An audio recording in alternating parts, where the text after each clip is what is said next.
Good morning. My name is Clark Brewer, and I'm the chairman of the Cohasset Planning Board.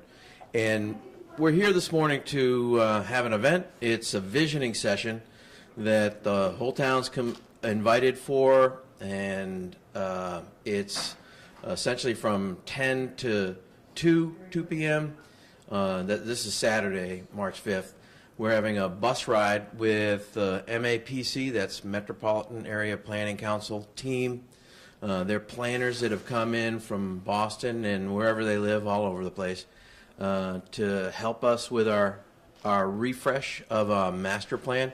Last master plan we put together in 2004, and it didn't get adopted by the planning board, but we're doing a refresh of that. We're having the MAPC take a look at that, take a look at the new realities that we have in 2016 compared to 2004, and we're hoping to get some good results so we can go on to phase 2, which is a redo of a master plan, which gives us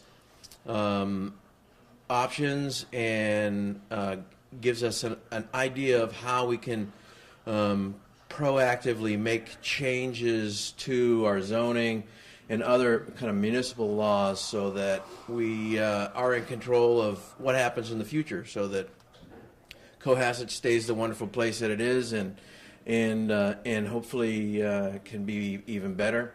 There are a few challenges that we know about. Route 3A as two commercial districts, the North District and the South District.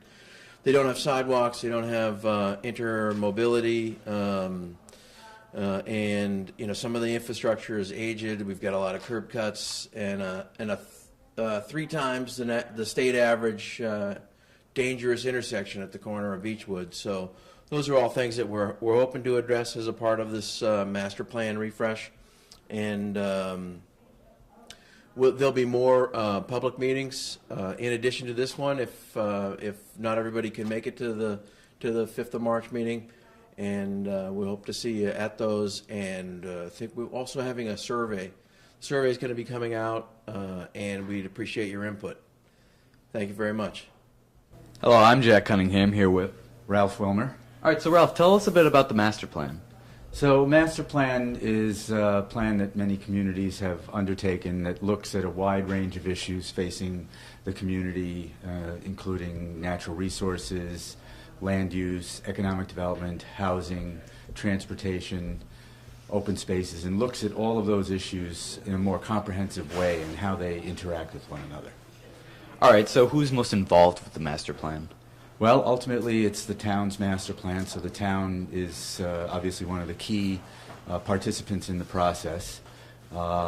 Organizations like MAPC can help guide the process through the professional expertise of the planners that we have on staff, but we work directly with the community, the boards and commissions, key stakeholders, and obviously the department heads and people who work for the town, people who know the town intimately, and some of the issues that the town has addressed over the years.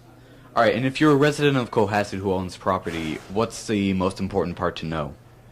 Well, I think the most important thing to know is that the town is undertaking a master plan, and that there are going to be many opportunities for anyone who's interested to participate in the planning process. Today is the first part of that process with the open house that'll happen later this morning, just to learn what the issues are, how the plan would take shape ultimately, and there'll be additional opportunities for the public to get involved once the master plan actually gets going. All right, what are some of these issues you were discussing? Well, with transportation, you want to look at the various modes of transportation. When we do these types of plans in other towns, that can be issues regarding traffic congestion. It can be issues regarding pedestrian access and safety. Are there good places for people to walk? How does the mass transit system fit in? And bicycle access and safety, things along those lines. When we talk about land use, we look at the various business centers that are in the community, like the downtown area, the town centers. We look at housing from all perspectives, such as providing affordable housing. Is there the right mix of housing in town? What are the trends demographically? How is the particular town going to be growing, and if so, at what rate, and what impacts that will have? In more of our recent master plans, we also look at issues like sustainability, climate change, energy, how public health interacts with land use and things along those lines. Mm-hmm. All right, so when the master plan starts, are there anything, what's going to be some of the immediate effects of it? Well, the master plan process usually takes a year or more, so usually there's no immediate impacts from the master plan, other than it gets people thinking about how all of these issues affect how people live, work, and play in the community in which they live in. But once the plan is completed, it will include a roadmap, an implementation plan for how the town would implement the plan itself. So there'll be a large number of recommendations. Those recommendations will have to be implemented by a number of different players, whether it's the Planning Board or the Board of Selectmen or the Department of Public Works or any of those types of boards and agencies. And we'll sort of lay out what the priorities are, what the timing is for implementing them. But typically, for instance, one type of recommendation that comes out of a master planning process is that there'll be recommendations for a number of zoning changes, ways in which the zoning could better achieve the goals and the vision that's set forth in the master plan process. So one of the more immediate impacts of the plan would be that the town starts to think about things along those lines, how the plan would get implemented, and what types of improvements could be made as a result of the recommendations in the plan. Okay, so once the plan starts, is there room for change if something doesn't work out? A planning process should be a dynamic process, so there should be opportunities for the plan to grow and to change, to meet whatever the needs are. Sometimes there are unexpected things that happen that may not have been accounted for early on in the planning process. So it has to be flexible enough so that those changes could be accounted for as the process moves forward. And even after the plan is completed, a plan can be amended. All right, well, thank you, Ralph. Thank you. It was a pleasure. Appreciate it. Okay, I'm here with... Karen Edelman. I'm a communications strategist at MAPC. All right, so what's your role in the master plan? I do communications, so I am responsible for making the materials look good and be understandable. I'm responsible for having people be able to understand what they're seeing when they come here and to know to come. Yeah. All right. Don, what other questions? That's what MAPC does. What does PC do? MAPC is Metropolitan Area Planning Council, and we are the regional planning agency for this entire region of Greater Boston. Okay. And we do many things, and one of them is provide consultation services for municipalities. We do master planning, and our master planning is what we call interdisciplinary. It involves public health, a huge degree of community engagement, because we really want to get everybody involved, civically involved. It involves transportation, housing, all of the things that are mandated by the state for a master plan. And we also do other things as well, like food systems planning. So we will offer a wide array of services that can be mixed and matched by the municipalities. Okay, and for local residents of Cohasset, what should they be informed about? They should be informed that their voices count, and that it's only with their participation that this community will be everything that it needs to be and that they want it to be. All right, so what do you think of some of the steps they're taking to make this master plan come to fruition, I suppose? Well, they're refreshing the old master plan, which is absolutely the first step. And they're taking the first step now, which is really drawing people in from the community, getting them excited. There's a wonderful turnout here today. And those are really the first steps, drawing people in and getting them pumped. Yeah. All right, well, thank you. Thank you very much. It's been a pleasure. Thank you. Thank you. Okay, now I'm here with... Steve Gomer, Chairman of the Board of Selectmen. All right, what do you think of the master plan? I think it's absolutely necessary for the town to be able to gauge where it wants to go and put together a coherent plan for getting ourselves there. Do you think that the steps the board are taking are effective? Well, first of all, keep in mind that the master plan is the province of the planning board, and I believe that what the planning board has done is thought carefully through the construction of what they want to examine. Yep. And so, yes, I think it's the preparation for it has been tremendous, and they've also reached out to regional resources like the Metropolitan Area Planning Council to pull in those areas of expertise that we don't have on staff. Yeah. Is there anything specific you're looking for from the master plan? Yes, I'm looking for citizen input. Yep. That's All right. That's probably the most important piece. Yeah. What would you say to some of the residents of Cohasset that they should know about the master plan? Well, that it's not formulated. That in fact it's their input that will help to formulate it. Yeah. All right. Well, thank you. It's been a pleasure. Thank you. Yeah. Emily, you Yes. did the parking study. Yes. Do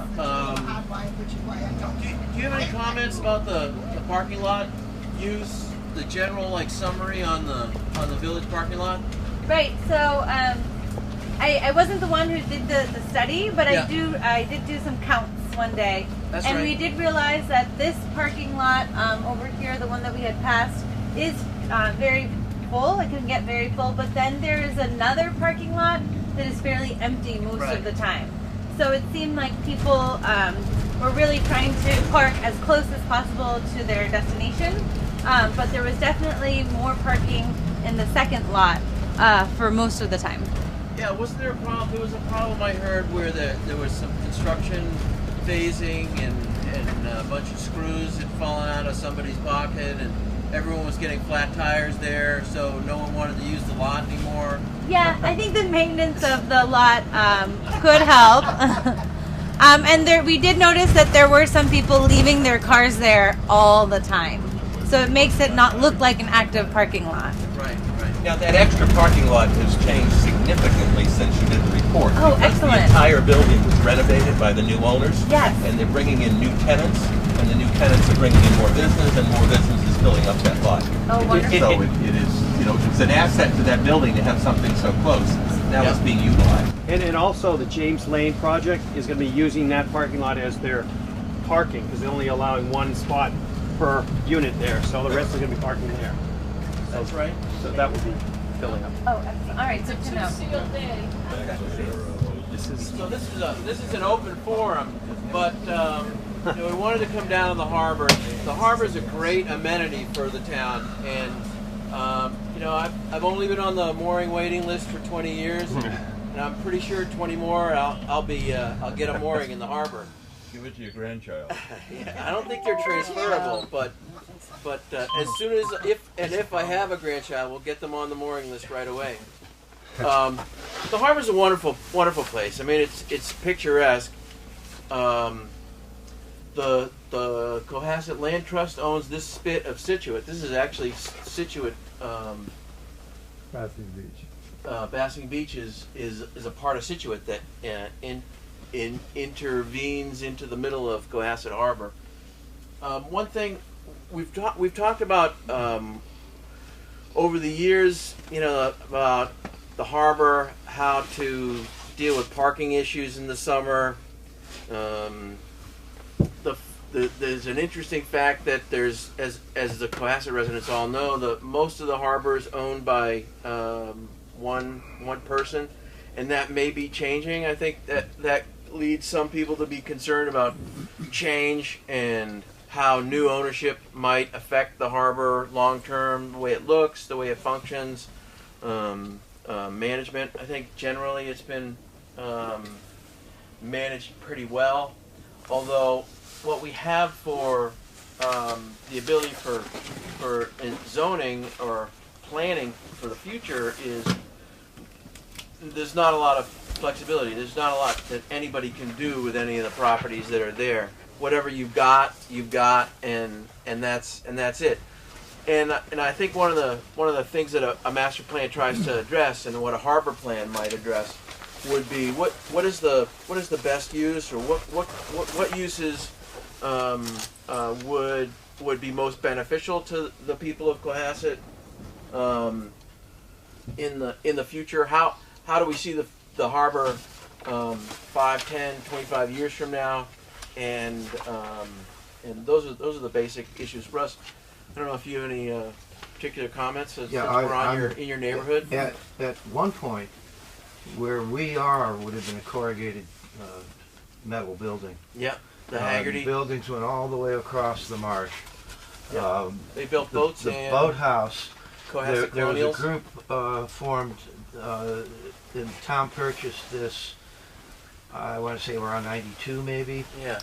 And when we went through the buildings, we didn't even know that boathouse was in there. Yeah. That was surrounded by other buildings. And we removed all the buildings, made the walkway, and it's been one of the better improvements on the harbor. It was zoned light industry at the time. We had it rezoned open space, and it just opened up the use. Parker Ave, we rarely used to see anybody come up the street. Sure. And now we have a steady procession of people who make the loop around Border through that. It was a really good project. Just to give you an idea of costs, we bought this property, and the property runs the other side of the creek all the way up to Border Street. Franny Haggerty, at one time, before the Wetlands Act, wanted to build a road in the back to service his property. And he bought that entire strip, and a guy who lived up on the corner thought, not in my backyard, and he bought up little pieces along the other side that were open to block it from having the opportunity to open. But we paid $600,000 for this, and I think it cost us about $100,000 plus to clear everything out. $700,000 won't get you far these days. Yeah, that was a lot of money back in '92. Oh God, yeah. How did you fund that? We through town meeting, we did it. We had a matching gift of I forget whether it was either $50,000 or $100,000, and Cohasset's most famous anonymous donor, who donated so much to so many places in this town. We were having a hard time raising the funds, and a check for the full amount showed up. And unfortunately, Who was that anonymous donor? the anonymous donor? Well, she bought top rack of the bells at St. Stephen's. Right. She Which is a publishing business. paid for the copper top on the lighthouse replication, because she thought they were going to do it in a patinaed color fiberglass, and she didn't like that. The only thing that bears her name doesn't even bear her name. It bears her family's name, the Bancroft Hall. Yeah. What was the date? Also Basing's Beach. About 92. 92? Yeah. This was the first place I ever set foot in Cohasset. I had no idea this town existed.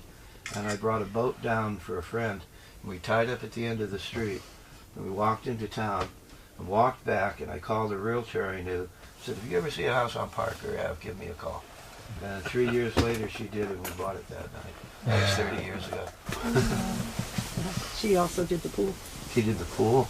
Yeah. Yeah. Probably easier to say what she didn't contribute Yeah. to than what she did. Yeah. And She and her sister did the pool. yeah, Yeah. yeah. Maybe should Yes. should we? I don't know if any other. The only thing Yeah. I wanted to ask, and it's a question, but looking towards the future for the harbor, I think it's very important to also understand that it's a working harbor. Sure. It's a harbor that produces jobs for people in town, and it produces fish, and that's an important piece. You're not going to want to turn it into a Some country kind of club. glitzy, fancy people thing. No, it has been. I think there's been a strong commitment to maintaining it as a working harbor. Well, Yes, it is. if it weren't for that fishing fleet, come next year, the only boats that we got out of this harbor would be Right. something that draws about 6 inches. That's about it. We made it to the A list strictly because of the fishing fleet. If we were primarily a pleasure harbor, We'd be taking a rowboat through. Oh, yeah, you could walk all the way across by the time they dredge it. Yeah, that's exactly right. Lori is talking next year. She wanted to do it this fall, but because of the dredging project coming back, rebuilding the boat ramp. Currently, you can get in and out like 2 hours either side of low tide. It would turn it into an all tide ramp, and she's also looking into getting a long float that may be able to put more slips in and increase the income for the harbor. That, I understand, are going to be sold, not part of the or rented out, not part of the list. Sure. But that would be Lori's bailiwick. Yeah, because she needs to do that to allow for more 12-footers thick.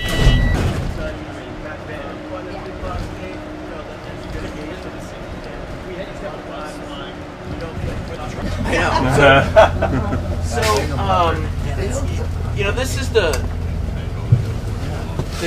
highway business district on our zoning map is broken up into two parts, basically a south district and a north district. We're right at the end of the south district. The Situate line for you MEPC folks is right there. See the sign? Just left Cohasset. Instead of saying Situate, you can say we just left Cohasset. From a master planning perspective, I think this district is important, as well as the other end. I think there are things that we can do. We know that the intersection up at Beechwood is unsafe. We do have a 3A corridor study. This area has always been sort of kind of the Wild West. It's sort of cohesive up until past the maybe King, maybe 500 feet up the road. This section is sort of like doesn't kind of have its own identity for some reason. Especially on this side of the road, there's a kind of randomness to the commercial development. That is something that we could address with a master plan. The speed limit drops to 35 from 50 in this district, and but still there's lots of accidents. And the main reason, I think, is because the road's designed for 50 miles an hour. So everybody drives what the road is designed for. But what we really want to do for our town is put Route 3A in these two districts on a road diet, and consolidate curb cuts so that it's safer and more robust for business use.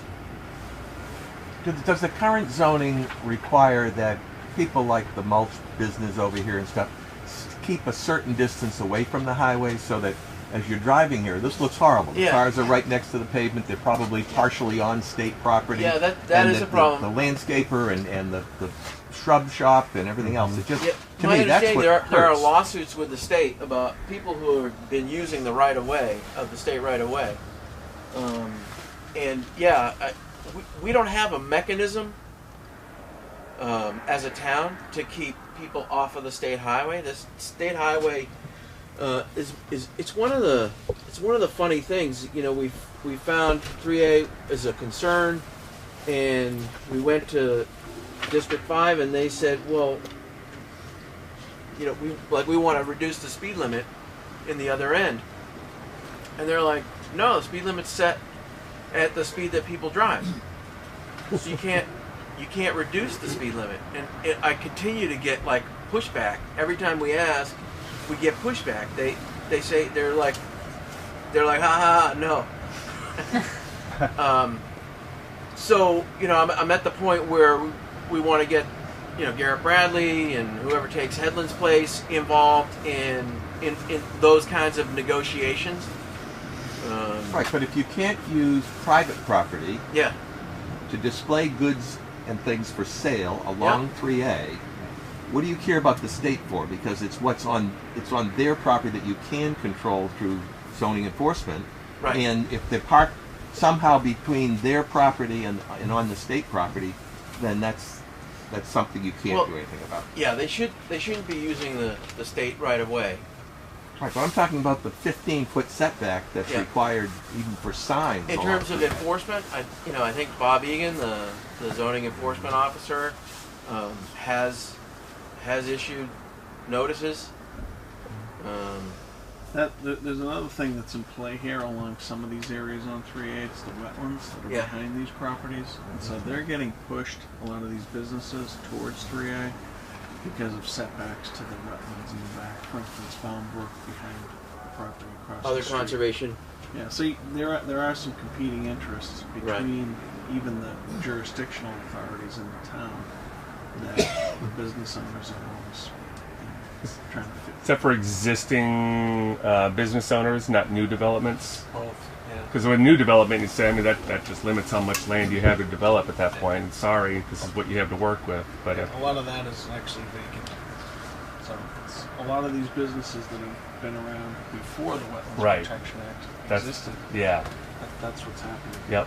One thing I wanted to mention too, just before we go, when we're driving along 3A, one thing that I wanted to bring up today is the existing infrastructure that's underutilized as far as a lot of the excessive parking areas that were zoned or permitted years ago, and we had high square footage per space counts. Right. That if there's a way, the two things I wanted to talk about today before I forget is that, and also the potential for some more intermodal connectivity with the town. Yep. In terms of maybe even a bus service. I know it's sure. But as we drive on this bus, it's amazing what you can bringing everybody together with that type of service, and maybe utilizing some of these underutilized parking areas as satellite parking and incentivize the business with connecting the whole town together. That sounds great. The other thing, just go ahead, Wayne. Is putting more housing. Right now, it's you have to have 2 acres of land on 3A in order to have any residential units in conjunction with the business. Yeah. And many of these lots are only a half acre or an acre. Sure. But to me, if you added some residential units, we would likely handle getting some lower valued, lower income units available. But more important, you'd be raising the tax without really adding more parking for the retail business and things like that. You know what I mean? Like Sure. these capes and stuff. You could do an addition on it, put a 1,000-foot apartment on it. That helps the landowner and the business owner to be able to do it, but it has to allow that use in basically any amount of space that makes sense. In a way, in terms of growth, we've said we want growth in the village and in terms of residential. You know, the other location where we probably want growth would be around the train station. But you're right. You know, rezoning based on lot size in this kind of commercial district. It's just allowing that use in conjunction with business. Makes sense. And to John's point, Shaw's and Stop and Shop parking lots are empty. Mm-hmm. You know, pretty much, or half full at maximum peak times. And maybe it makes sense to look at our parking count and see if there's a way to increase the retail in those areas. Shared parking is also a concept that works, where you have like residential uses and commercial uses that use the parking facility at different times. That's a part of how the village parking lot works to fuel development in the village. And then on the bus thing, that's a good idea. We did pursue a grant about 6 or 7 years ago to have a shuttle bus. There was grant money available. We call it the Co-Bus, and it was we didn't get support, or we didn't get support from the town leaders, if you will, and I couldn't get support from the major businesses in town. But I'll send you the schematic design. Did you connect it to the bus in Hingham? Because to me, that's a key thing. There are employees that didn't. arrive there and then they have to be picked up. And Hull does that, There's by a the way. missing intermodal link there between the Hingham bus service and Cohasset. People are trying to get from Quincy or Weymouth, and they can't make that last 1.5 mile link. So we approved on the planning board 30,000 square feet of retail happening right here a couple of years ago. There's been and it seems like there's a lot of intermobility issues with this district. John brought up, we've got 220 units of housing that have just been built up on the hill, and there's no way for those people to walk on a sidewalk over to the grocery store, or even to cross the street to Dunkin' Donuts or whatever. And it seems like having pedestrian or even bicycle connection to these shopping districts, which are really adjacent to the largest new neighborhood in Cohasset, is, you know, it's something that needs to be worked on. And there are some preliminary plans that have been put in place for sidewalks along 3A and up Sawyer Street. Those haven't been implemented. Interestingly, there was a resident of Cohasset that was an exec at Stop and Shop that wanted to put Stop and Shop wanted to put $1 million into signaling at Sawyer Street. The state came back and said, "Oh no, we have complete streets now. It's going to cost you $2.7 million." So they took their $1 million and nothing happened. That's part of what we're going to talk about on the 18th of March. Is if there's a complete streets requirement, we like that, we get that, we want to do that for the 3A quarter study anyway. But we have an independent business that wants to put $1 million into infrastructure. How can we, instead of saying, no, this is one way we have to do it and you have to pay the full amount, how can we take partners, stakeholders, into finding a common solution? You know, I would say complete streets, maybe we only do the sidewalks on one side of 3A, and that would be enough. And maybe that brings the price down to $1.9 million. Or maybe the town kicks in something. Yeah, go ahead, Does Emily. the town have a complete streets policy already? We haven't adopted it yet. Okay. What is complete streets? Well, exactly? yeah, it's basically it's where streets have sidewalks on both sides that bicycle and pedestrian travel is sort of allowed. It's giving the streets like more usage. Yeah. But when you say we have complete streets and they wouldn't put the money in, yeah, we have the complete streets. The state has the complete street requirement. Yep. So when the offer came by the Stop and Shop people, the transportation planner came to put a signal at Sawyer Street, the state said, no, you can't just put a signal in. You got to do this complete street thing, and it tripled the budget. Is it for the So they complete failed. street or just What? from here to there? Is it for all of 3A, for instance? That's ultimately the goal, yeah, absolutely. As a part of the 3A quarter study is for 3A to be a complete street. so they're saying we're not going to fund it unless you go all in. We're not They're going to do not it in an gonna approve it. iterative way. They're not going to approve it unless you're all in. Right. But instead of like trying to figure out how can we make this happen, is like half a complete street Right. okay for now? It's all or nothing. And then we have a plan for complete street down the road, but the whole thing just got stopped. Now we're trying to pick it up again. There's like $400,000 in Avalon, like sidewalk mitigation money that It should be used for sidewalks here, by the way. we want. Not somewhere else in town. Well, yeah. You know, it should be used for It mitigation. doesn't make sense. If you want people for from Avalon. Avalon to come to the shop, why Yep. put a sidewalk on Jerusalem Road? Yeah, absolutely. Even though we need sidewalks on Jerusalem Road. Correct. We've talked about putting together a sidewalk bank where, subdivision developers come in to the planning board. They say, oh, well, we don't want to build any sidewalks. And in the past, the planning board has just said, okay. But, more recently we're saying we want to have a sidewalk bank. So if we said you don't have to build the sidewalks that are required, we make them build them on one side. Right, John? Don't we do it on one side. And then the remaining, we should take 60% of what the cost of is the sidewalk for the other side, put it in a sidewalk bank so we have funds to put sidewalks in places where we need it, little infill sidewalks. What would it cost Yeah. to put a flyover, a walkover? That a lot Yeah, of money? it's expensive. Those are very expensive. There was a bridge that was talked about down at Hingham Harbor. The thing looked terrible, and it had to have a handicap ramp, of course. that's So I right. mean, it was like it was this like big contraption that then blocked the views. and everybody just sort of scoots across, and that's okay. Oh, it is. It's made my heart feel so good. And I was just saying to Clark, I've been watching the parking situation very much what you were talking about, and I'm going to get together with Ted Carroll and with Coral and with the Little League field and make sure that we're all comfortable and well parked this summer. You know, so that people can come and go at times when they need to come and go. And if we all know each other's schedules, we can help each other. And it's quite amazing when you think that this is children and adults, this is senior adults, and over there is back to children.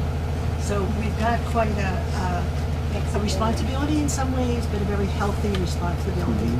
The children can come from Osgood School, library, sorry, and come through here to get to the swimming lessons, go over to do the baseball. Grandparents, older people can come out and sit, can come up and watch, and hopefully partake in a lot of things in the coming years, you know, in the next few years. But this is becoming a really strong kind of use area. Correct. For residents of Cohasset. A lot of residents and a lot of things. We have a bocce court that's just been built. It's not quite complete over here.